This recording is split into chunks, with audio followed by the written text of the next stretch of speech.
はい、こんにちは、やすさんです。こちらの動画では、フレアの F アセットについて、FTSOAU 創設者が解説ということで、先日ですね、FTSOAU の創設者の、ティム・ローリーさんがですね、F アセットについての情報をですね、共有の方をしてくださいまして、YouTube 動画の方ですね、投稿の方をされてました。で、フレアの公式 X の方でもね、そちらの方を共有の方がされていたんですけども、こちらがね、その YouTube になります。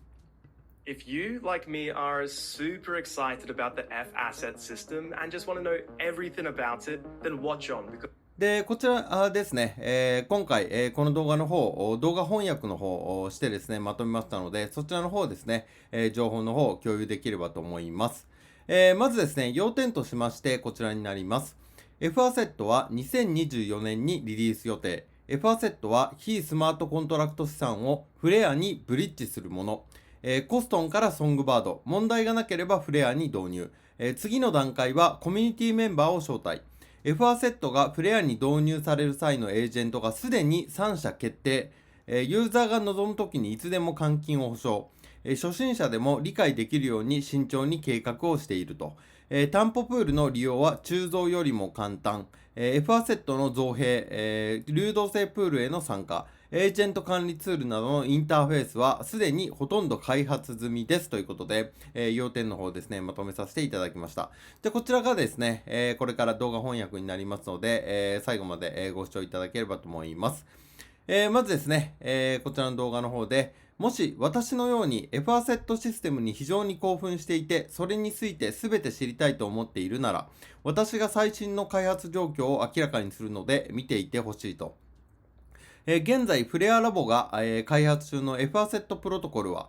フレアの2024年の活動の一部としてリリースされることを目指していますと。すべてを出荷するという目標。さて、基本的に F アセットをよく知らない人のために説明すると、これはビットコイン、ライトコイン、同時コインなどの非スマートコントラクト資産をソングバードやフレアにトラストレスに橋渡し、ブリッジするために、設計された担保を利用したプロトコルでありますと。このことを念頭において、F アセットのビジョンを実現するために舞台裏で何が行われているか覗いてみようと。まず、成功するプロトコルの基本は説明書にありますと。そのため、ドキュメントチームは技術チームと密接に協力し、利用開始やエージェントの運用など、プロセスの各ステップが明確でアクセスしやすいように、エージェント向けの分かりやすいガイドを作成していますと。一方、技術チームは F アセットスマートコントラクトを強化し続け、その過程で現れるあらゆる課題に取り組み、フレアのテストネットワークに展開するための契約を準備していますと。しかし、フレアの開発者関連のリーダーであるクリス・タップスから直接話を聞いてみようということで、この方がね、その開発者関連のリーダーのクリス・タップスさんという方のようです。で、すでにバージョン1.1ではいくつかの問題や不具合、改良点の修正を始めていますと。もう一度コストンに導入し、その後コストン2に導入する予定ですと。その後、ソングバートで本番を行い、実際の資産と参加者でテストを行い、問題がなければフレアメインネットに導入しますと。で、またティム・ローリーさんですね。今、クリス・タップスが述べたように、次の段階としては、最初のコミュニティメンバーをテストに招待する予定ですと。プライベート、ベータテストはすでに開始しており、最初のテストエージェントは、フレアスペース、AF ラボズ、オラクルデーモンで、いずれもフレアエコシステム内の経験豊富で長期的なパートナーですと。また、彼らはソングバードネットワークの初期から FTSO データプロバイダーを運営している。その後、より幅広いインフラプロバイダーたちがエージェントとして参加し、技術的な面、からのテストを強化するとともに、将来のエージェントの参加を支援するための門が開かれますと。まずはコストン、次にコストン2のネットワークで実施し、徹底的なテストを行える環境を整える。プライベートベータテスターへの報酬も現在、検討中であり、参加費用を支援する予定でありますと。このシステムは F アセットの鋳造を促進するエージェントに頼らなければならない。そこで注目すべきニュースが飛び込んできましたと。F アセットがソングバードとフレアに導入される際、サービスを提供する無名のエージェントが現在3社決定しているというのだと。これはプロトコルの道のりにおける重要な節目であり、それぞれの新しいエージェントが全く新しい次元の多様性と分散化をもたらしますと。これは最近コミュニティメンバーの一人であるダン・ロッキーが強調したことでありますと。分散化は F アセットシステムの成功に必要な信頼を得るための鍵でありますと。で、この方がダン・ロッキーさんですね。F アセットシステムはすべての要素において非中央集権的であり、ユーザーがエージェントに依存せず、エージェントが信頼できるかどうかを心配する必要がないという事実は強力でありますと。また、プロトコルはユーザーが望むときにいつでも換金することを保証しますと。で、また、ティム・ローリーさんですね。基礎となる、コードを公開することで、プロトコルの透明性をさらに高める取り組みも行われていますと。F アセットスマートコントラクトのコードの大部分は GitHub で、公開されているが、将来的にはさらに多くのコードが公開されることが期待されていますと。ここで、フレアの製品デザインリーダーであるアンジーの話を聞いてほしいと。彼女は F アセットの UI、ユーザーインターフェースのデザインをフレア製品で使うのが初めてかもしれない非ネイティブユーザーでも理解できるように慎重に計画していますと。で、この方ですね、明らかに、フレアのコミュニティは私たちにとって非常に重要ですと。私たちには、本当に素晴らしく熱心で協力的なコミュニティがあり、彼らの期待や希望、製品に必要なものを見極めることが最優先事項でしたと。その次に既存のフレアコミュニティ以外への拡大を考えていますと。フレアや F アセットに詳しくない Web3 初心者の人たちは何を知りたいんだろうと。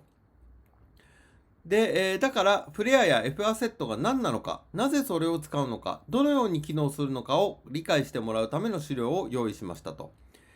また、フレアのドキュメンテーションチームと深く話し合い、F アセット自体に載せるべき情報と、サポートドキュメンテーションに載せるべき、より深く掘り下げた質問等を絞り込みましたと。F アセットに掲載されているものは、初めてのユーザーが見たいと思うものですと。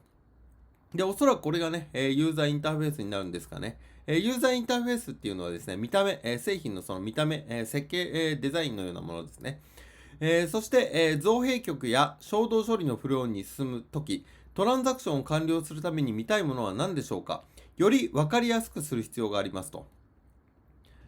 送金フローを完了すると、資金が移動する際に8つの異なるステータスが表示されるので、非常に分かりやすく何が起きているのかが、一目瞭然ですと。で、また、担保プールは造幣局よりも技術的な使い方が少なくて済みますと。担保プールは少し経験の浅い人が参加し、報酬を得るための良い方法ですと。そして、より慣れてきたらいつでも造幣に、移行することができますと。で、また、ティム・ローリーさんですね。現在の F アセットのテストは、主にサポートする資産管理基盤の運用などに集中しているが、F アセットの造幣、流動性プールへの参加、エージェント管理ツールなどをサポートするインターフェースはすでに大きな進歩を遂げており、そのほとんどが開発済みで、スマートコントラクトとの統合を待っている状態ですと。F アセットは順調に歩みを進めており、今後数ヶ月で、さらなる発展が期待できそうだと。では最後に F アセットにどのように参加できるのかクリスタプスに説明してもらおうと。F アセットに参加するにはどうすればいいのですかと。で、またクリスタプスなんですね。参加方法、それは最もよく、尋ねられる質問の一つですと。私たちのパートナー、特に、現在フレアのエコシステムにインフラを提供しているパートナーを探していますと。おそらくこの参加者って参加方法っていうのは開発者のことかなと思います。で、Discord で、お気軽にご連絡くださいと。で、しかし、その前に、開発ドキュメンテーションのコンセプトページをお読みいただき、F アセットに関する全てが書かれていることをご確認ください。ありがとうございます。ということで、一応ですね、動画の方は終わっております。ということで、今後提供されると予定されている F アセットですね、順調に、開発の方を進められているようで、4月にね、一応公開、テストということで、コストの方でね、一般公開される予定です。で、それに関してはおそらくユーザーがね、一般ユーザーの方が参加することができるかと思いますが、コストになりますので、まだね、価値のないトークン、で、テストするようなものですね。で、それから、ソングバード、実際の価値のある資産の方で SGB とかをね、使って、ソングバードで、動いていって、で、問題なければフレアでね、いよいよ始まっていくといった流れになるかと思いますので、簡単な操作ということでも、マニュアル等必要になってくるかと思いますので、またそちらもね、情報の方出ましたら僕の方でまたまとめていきたいと思います。また今回の動画見ていただいて、ちょっとまだわからないところがあったとか、聞きたいところとございましたら、僕の方でね、公式 LINE の方やっておりますので、動画のコメント欄概要欄の方に公式 LINE のリンクを載せておりますので、そちらからお友達追加していただいてご連絡していただければすぐに僕の方でご対応させていただきますので、よろしくお願いいたします。最後までご視聴いただきありがとうございました。はい、ここからはですね、宣伝になってしまいますが、リップル仮想通貨投資で法人化に成功したやっさん LINE 公式アカウント開設、仮想通貨に関する悩みを専門家が回答しますということで、今僕の方ではですね、仮想通貨、暗号通貨の疑問をですね、気軽に、聞くことができるですね、LINE サービスの方を、提供の方をさせていただいております。何かね、気になることと、わからないこととですね、ご不明点とございましたら、こちらの方からですね、お友達追加していただいて、僕の方にですね、コメントをしていただければ、僕が直接ですね、コメントの方に、返信の方をさせていただいております。またですね、こちらの LINE では、1、本当は教えたくないハイブリッド資産運用法、2、投資経験ゼロでも毎月10万円目指せる投資手法。3、ブログ、YouTube では言えない仮想通貨の裏情報、などのですね、限定で配信させていただいております。特に、初心者だけど、投資で毎月安定して10万円目指したいって人には、かなりですね、有益な情報になると思いますので、この機会にね、よかったら、お友達追加していただければと思います。動画のコメント欄、概要欄の方に、僕の公式 LINE の登録リンクですね、貼っておきますので、そちらからですね、お友達追加していただいて、コメントしていただければですね、すぐに、ご対応させていただきますので、よろしくお願いいたします。